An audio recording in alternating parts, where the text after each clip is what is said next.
Hi everyone, for my final project, I'd like to dive into Chapter 3, Employment Opportunity and Human Resource Management. I'm going to talk about outlining, so first I'm going to talk about the case study, and then I'm going to talk about sexual harassment in the workplace, and then finally wrapping up with strategies to stop sexual harassment. On Chapter 3, case study number 2, we dive into the title Misplaced Affections Discharge for Sexual Harassment.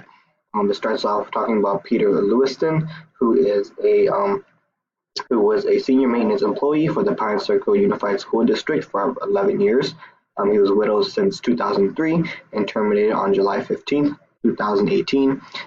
His colleagues described him as friendly, outgoing, but a lonely individual.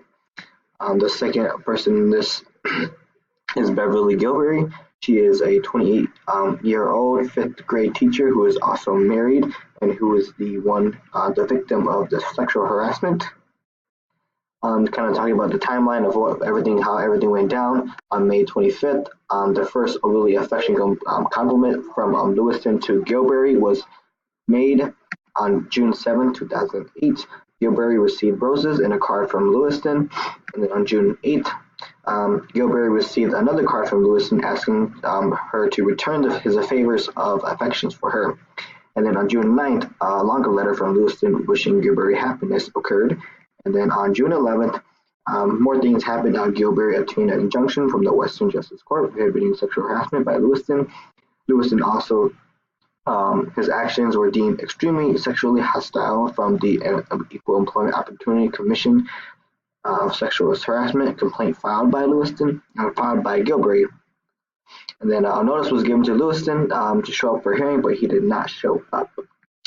And then, so talking about types of sexual harassment that we have. So from the Equal Employment Opportunity Commission, we have quid pro quo, which is is a person in authority demanding that subordinates to tolerate sexual harassment as a condition of getting or keeping a job/benefits.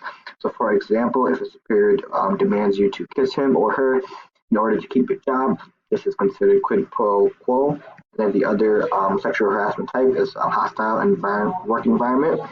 So basically, this claims to when the conduct is unwelcome based on sex or severe perversion enough to create an abusive or offensive work environment. Elements of this may include, but not limited to, verbal or physical conduct, frequency of the conduct, and hostile or patently offensive conduct. And the strategies to stop sexual harassment. First thing is to personally try to stop it yourself. Gilberry consistently rejected Lewiston in his letters and conducted himself properly. The other, if that does not work out, you go to using the employee handbook to take care of complaints at certain levels.